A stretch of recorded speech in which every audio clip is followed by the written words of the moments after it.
ఇదిగో చూస్తున్నారుగా, అదేనండి జమీందారు గారి ఇల్లు. ఈయనేనండి పెనుగొండ రుద్రరాజు. వీళ్ళ తాతగారు బొబ్బులి సంస్థానంలో సైనికులకి యుద్ధ విద్యల్లో శిక్షకుడిగా ఉండేవాడు. అందువల్ల వీళ్ళని యుద్ధ వీరుల కుటుంబం అంటారు. ఆచార సంప్రదాయాలు పాటించడం వీళ్ళకి అలవాటు. అన్ని దానాల్లోకి అన్నదానమే గొప్పదని రోజు 50 మందికి అన్నదానం చేస్తూనే ఉంటారు. అంతటి పెద్ద మనిషే ఈ రోజు అందరిలో చిన్నతనం తెచ్చుకున్నాడు. ఎందుకో తెలుసా? Wait and see. మూడో పెళ్లి చేసుకోవడానికి పిల్లలు చూడడానికి వచ్చారు. నమస్కారం. బావా ఆపండి, మా చెల్లెలు వాంతులు చేసుకుంటుంది. అరే కడుపులో తిప్పి ఉంటుంది బామర్దే. కడుపుతో ఉంది బావా, డాక్టరే చెప్పాడు. క్షమించండి, బిడ్డలే పుట్టరని చెప్పిన దానికి మళ్ళీ నెల తప్పింది. ఒక 9 నెలలు పెండింగ్ పెడదామంటారా? పుట్టేది మళ్ళీ ఆడపిల్ల అయితే ఇక్కడికే వస్తా. ఈయన గారికి 2 భార్యలు. మొదటి భార్య పెనుగొండ మాధవి. ఆమెకు 4 కూతుళ్లు. మనకు మగపిల్లాడు లేడే. నాకిక మీదట బిడ్డలు పుట్టే అవకాశం లేదన్నారుగా, లేకపోతే మీ కోరిక తీర్చేదాన్ని. ఒక చిన్న ఆలోచన, నన్ను ఇంకో పెళ్లి చేసుకోమంటావా? ఆ? అయితే అమ్మాయిని చూశారు? కాదు కాదు, అది ఉత్తిని ఒక ఎవరితో సవితిగా వచ్చి నాతో గొడవ పడే కంటే నా చెల్లెలే నా సవితిగా వచ్చి నాతో గొడవ పడొచ్చు కదా. తన చెల్లెలు భార్గవం తీసుకొచ్చి భర్తకే ఇచ్చి పెళ్లి చేసి సంతోషపడ్డ మహా ఇల్లాలు తాను ఒకటి తలిస్తే దైవం ఒకటి తలుస్తుందంటారే, అలాగే జరిగింది. పెద్ద భార్య కూతురు మంగమ్మ తనతో చదువుకుంటున్న వాడినే ప్రేమించి గర్భవతి అయింది. మన ఇంటికి ద్రోహం చేశాడు, నరికేద్దాంరా. ఏమండి, విన్నదాన్ని బట్టి మంచి కుటుంబం అని తెలిసింది. వాళ్ళిద్దరికి పెళ్లి చేసేద్దామండి.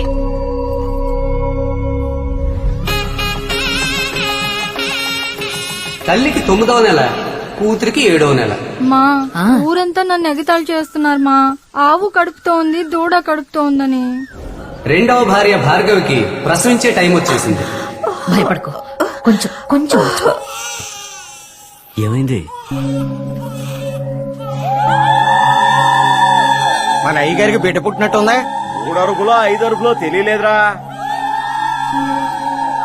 ఈసారి కూడా ఆడపిల్ల పుట్టిందా? పాపం మన అయ్యగారా. ఏమండి, నేను చెప్పేది వినండి. ఇప్పుడు మీరు పెళ్లి చేసుకుంటే ఊరు నవ్వకపోయినా బంధువులందరూ నవ్వుతారండి. అమ్మాయి ప్రసవానికి వచ్చింది. నేను చెప్పేది వినండి. మీకు మగపిల్లాడే కదా కావాలి. ఆ దేవుడు మనకు తప్పకుండా మగపిల్లాడిస్తాడు. నాన్న, మీకు ఆడపిల్లలంటే ఇష్టం ఉండదా?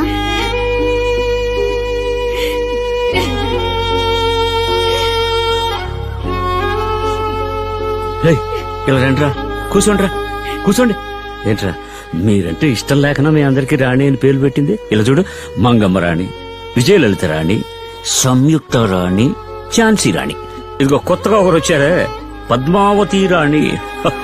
మీరందరూ ఇక్కడ రాణుల్లో పెరగాలి, మెట్టింట్లోనూ రాణుల్లో బతకాలని కదా మీకందరికి రాణి అని పేరు పెట్టుకున్నాను. కానీ మీ నాన్న చచ్చిపోయిన తర్వాత మిమ్మల్ని అందరినీ చూసుకోవడానికి ఓ యువరాజు కావాలి కదా. ఇందులో ఓ ట్విస్ట్ ఏంటంటే కూతురు మంగమ్మకి ఓ మగపిల్లాడు పుట్టాడు. నాన్న, బాగుండు తల్లి, లే లే.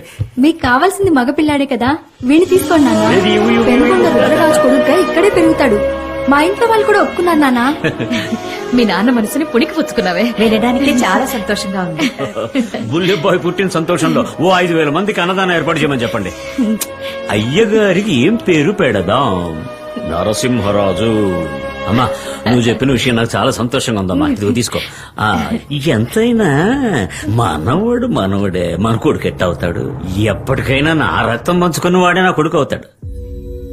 ఏంటి తప్పించుకుందామని చూస్తున్నారా? చిన్న బాబు నాకు కావాలి. ఇదండి చాలా ముఖ్యమైన మ్యాటర్. ఆ నరసింహరాజు ఎవరో తెలుసా? నేనే. ఆ మంగమ్మ మా అమ్మే. అరటికల్ని తీసుకెళ్లేవాడు. మంచి వార్తే, అమ్మాయి నీళ్లు వేసుకుంది. ఇక మీద పిల్లలే పుట్టరని చెప్పారు. ఈసారి ఎవరు పుడతారో అని ఒకటే టెన్షన్. God is great. అయ్యగారు, ఉదయం మధ్యాహ్నం సాయంత్రం ఆ నిగూడలోనే మీకు మగపిల్లడు పుట్టాలని పూజలు చేస్తున్నామండి. ఈ రోజు చాలా మంచి రోజు అండి. అమ్మవారు రాక్షసుని సంహరించిన రోజండి. మొత్తానికి పెద్ద భార్యకి 5వ బిడ్డ పుట్టింది. అక్క ప్రసవాన్ని చెల్లిలే చూసింది.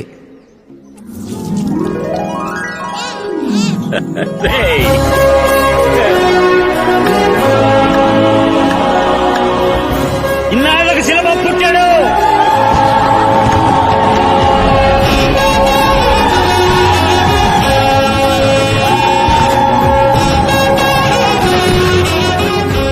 ఎంత సంతోషంగా ఉందో అంత భయంగానూ ఉందే. ఎందుకండి? 5 అక్కలు 5 బావలు, ఒక్కొక్కళ్ళకి ఎంతమంది పుడతారో అందులో ఎందరు నేను చేసుకుంటే బావనే చేసుకుంటానని ఒంటికాల మీద నుంచుంటారు. బావల, మరదళ్ళ, తమ్ముళ్ళ, కొడుకుల, మనవాళ్ళ, ఇంతమందితో ఎలా వేగుతాడో అర్థం కావట్లేదే.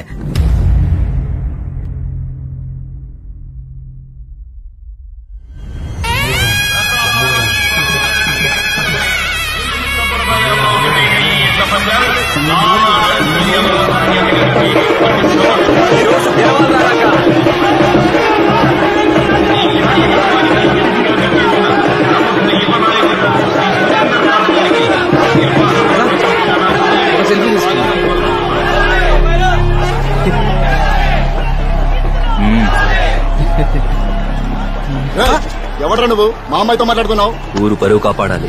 నువ్వు గెలుస్తావు. కృష్ణంరాజు 3వ ప్లేస్ లో కూడా రాకూడదు. ఆడి వల్ల కాదులే అన్న.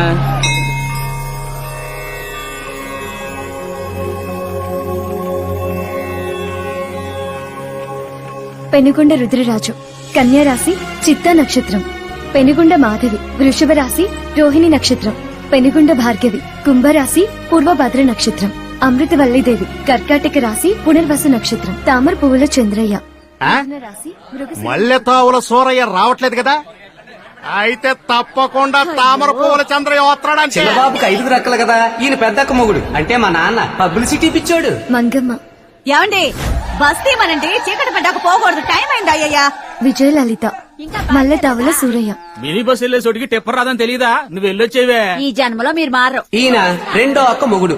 అక్కా చెల్లెళ్ళని అన్నదమ్ములే చేసుకున్నారు కానీ అన్నకే తమ్ముడికి ఒక్క క్షణం కూడా పడదు. సంయుక్త పోటీకి ఎంతమంది వస్తేనే నా తమ్ముడే గెలుస్తాడు. మాణిక్యం ఊరికి సపోర్ట్ చేయకుండా మీ తమ్ముడు కలవాలని దేవుడు కోరుకుంటున్నావే. బృందావన రాధమ్మ మేషరాశి భరణి నక్షత్రం. ఇది 3వ అక్క కూతురు. ఝాన్సీ రాణి మన ఊర్లో ఏం జరిగినా నా తమ్ముడు ఒక్కడే ముందుంటాడు. రాజా చంద్రమౌళి. అబ్బో నీ తమ్ముడు పురాణం తట్టుకోలేను. మా అమ్మ పద్మావతి మకర రాశి శ్రవణ నక్షత్రం. ఇది 5వ అక్క, మా చిన్నమ్మమ్మ కూతురు. తనకు ఒక్కతే కూతురు. నేను ఇందిరా ప్రియదర్శిని వృషభ రాశి రోహిణి నక్షత్రం. నరసింహరాజు ధనుర్రాశి. ఆజ్ని ఎంత పని చేశారు? ఇంత ఆనందాన్ని ఇన్నేళ్లు దక్కొండ చేశారా? మనిషికి మించి పశువులకి ఎంత ఫాలోయింగో చూడండి. ఈ రోజు జరగబోయే ఎడ్ల పందాలకు అన్ని జట్లు రెడీగా ఉన్నాయి. ఈ పందెంలో మా మామయ్య కృష్ణరాజే గెలవబోతున్నాడు. ఎడ్ల పందెంలో మా మామయ్య గెలవాలి. మావయ్య అంటే పేరు? పెనుగొండ కృష్ణన్ రాజు. శివగోత్రం హస్త నక్షత్రం కన్యా రాశి.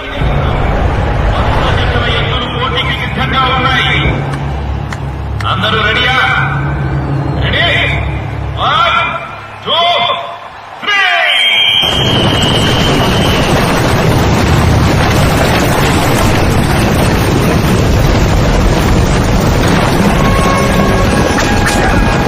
ఇక్కడ రాడేంటి?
సురేంద్రరాజు ఇద్దరు కలిసే చదువుకున్నారు. 4వ తరగతి నుంచి ఇద్దరికి పడి సావదు.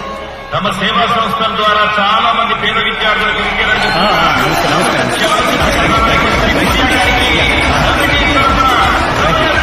నమస్తే నమస్తే అండి. Yeah congratulations. మన సంప్రదాయాన్ని మీలాంటి వాళ్ళే కాపాడుతున్నారయ్యా. సూర్య గారండి. ఒకటి సరిపోదన్నయ్యా, 3 కావాలి. అదేంటి నేను గెలిచానంటే తమ్ముళ్ళు పరిగెత్తబట్టే కదా. ఇది కరెక్టే.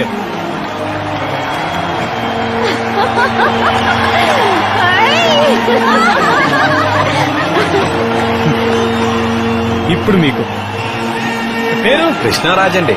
Rebel star. సూర్య గారు మా తమ్ముడు కప్పిస్తున్నారు.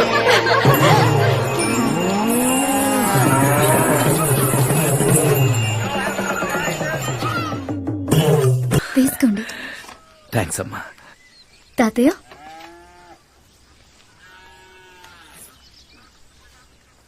అయ్యా బ్రహ్మాండంగా ఉంది. ఏంటిది? ఉసిరికాయ రసం ఆరోగ్యానికి మంచిది. చాలా బాగుందయ్యా, చాలా బాగుంది. వచ్చిన విషయం టక్కున మాట్లాడి వెళ్ళిపోతానయ్యా. రాబోయే ఎన్నికల్లో నీతో ఒక మాట మాట్లాడి నేను నిలబడదాం అనుకుంటున్నానయ్యా. నన్ను అడిగా. అవునయ్యా. నేను చెప్తే ఊళ్ళో ఒక్కడు కూడా నీకు ఓటేయడయా. ఊర్లో ఎవరు వేయక్కర్లేదయ్యా, మీ బంధువుల ఓట్లేసినా సరిపోతుంది. మీరు ఊర్లో ఒక్కరు కాదు, ఊరే మీ ఒక్కరిది. 5637 ఓట్లున్నాయే ఓటర్ లిస్ట్ లో చూసా. పచ్చి అబద్ధం. అంతమందా? ఇన్నాళ్ళుది నాకు తెలియకుండా పోయిందే. అయ్యా సుబ్రహ్మణ్య స్వామిలా లోకమంతా తిరగకుండా వినాయకుడిలా విశ్వాసంగా మీ పాదాలని నమ్ముకున్నా. కొంచెం సాయం చెయ్యండి అయ్యా. వినాయకుడి కదా సరే గాని ఇప్పుడు రుద్రరాజు మాట ఎవరు వింటున్నారు? కృష్ణరాజు మాట వింటున్నారు. ఆ? అబ్బాయి గురించేనా? రమ్మనండి. వాళ్ళ దమ్ము చేయించడానికి పొలం వెళ్ళాడు. ఓ. నువ్వు బంద్ చేయి. ఆ. వచ్చే జనవరి 9 నా మనవరాలకు చెవులు కుట్టిస్తున్నా. ఆ రోజు అక్కడికి వచ్చావనుకో ఒకసారి అందరితో మాట్లాడొచ్చు. మంచి మాట చెప్పారయ్యా, మంచి మాట చెప్పారు. వస్తానయ్యా. ఇదేంటిది? అదే ఇంటికి ఎవరు వచ్చినా మొక్కలు ఇవ్వడం అలవాటు. ఆహా, మంచి అలవాటు, మంచి అలవాటు.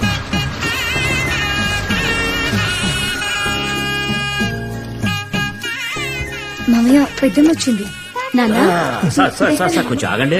తప్పకుండా శుభకార్యానికి మీరు రావాలి నాన్న. ఇదిగో అమ్మా అందరూ రండి. ఏం బాబు అందరికి ఇచ్చావుగా. ఎందుకంటే ఎప్పుడు మన ఇంట్లో విశేషం జరిగినా ఎందుకో ఒక కుటుంబం 2 కుటుంబాలు అలిగి రావడం మానేస్తున్నారు. ఈ శుభకార్యానికైనా అందరూ వచ్చేట్టు చూడు బాబు. అలాగే మావయ్య గారు. జరిగేదేనా? అక్క సారు కూడా ఒక అడుగు. రే ఆయన నీకు మాత్రమే కాదురా, నాకు మాస్టరే. పిల్లలకి చెవులు కుట్టిస్తున్నాం, మీరు తప్పకుండా రావాలి సార్. అలాగేనమ్మా. బావగారు మామర్ది? అందరికి పేరుతో పాటు వెనకాల ఒక తొగ తగిలించారు. అసలు మేనమామ నా పేరు బోర్డుకి వదిలేశారే. అందరూ పెద్ద చదువులు చదివారుగా, పక్కన డిగ్రీలు వేసాం. మరి నువ్వు 10వ క్లాసే కదా పాస్ అయ్యావు. డాక్టర్ అయితేనేమో డిఆర్ఎన్ వేయించారు, ఇంజనీర్ అయితేనేమో ఈఆర్ఎన్ వేయించారు. ప్రింటింగ్ చేసుకున్న గవర్రాజ్ బాబు కూడా ప్రెస్ అని దర్జాగా పేరేయించారు. వ్యవసాయం కూడా పనే కదా, ఫార్మర్ అనేస్తే తప్పేంటి? ఫార్మర్ నేస్తే నవ్వుతారు బామ్మర్ది. నవ్వితే చెప్పు తెగ్గిపోద్ది. కృష్ణరాజు ఫార్మర్ అని పెడితే తస్తది అదిరిపోతంతే. నెలకి మనం కూడా 1,00,000 సంపాదిస్తున్నాం. ఇంకెవరికైనా రిటైర్మెంట్ ఉంటది, ఈ ఒక్క పనికి రిటైర్మెంట్ లేనిది. ఈ దేశం బతుకుతున్నది వ్యవసాయం మీదే అని అందరం మర్చిపోయినట్టున్నాం. సూపర్ మామయ్య. ఇప్పుడు సమాధానం చెప్పు పెదనాన్న. బాబు అబ్బాయి చెప్పేది కూడా న్యాయమే కదా. నువ్వే వాడికి ఇచ్చే పత్రికలో ఫార్మర్ అని రాసిచ్చి. అలాగే అదే నాన్న, నా తమ్ముడికి మాత్రం ఫార్మర్ అని రాసివ్వటం అదేం కుదరదు. మళ్ళీ ప్రింట్ చేయించండి. మళ్ళీనా? ఎందుకు అనవసరమైన ఖర్చు బావా. ఇప్పుడు పెట్టుపోతల పూచినది. అలాగే సరే వస్తాం. ఉంటాం మామయ్య.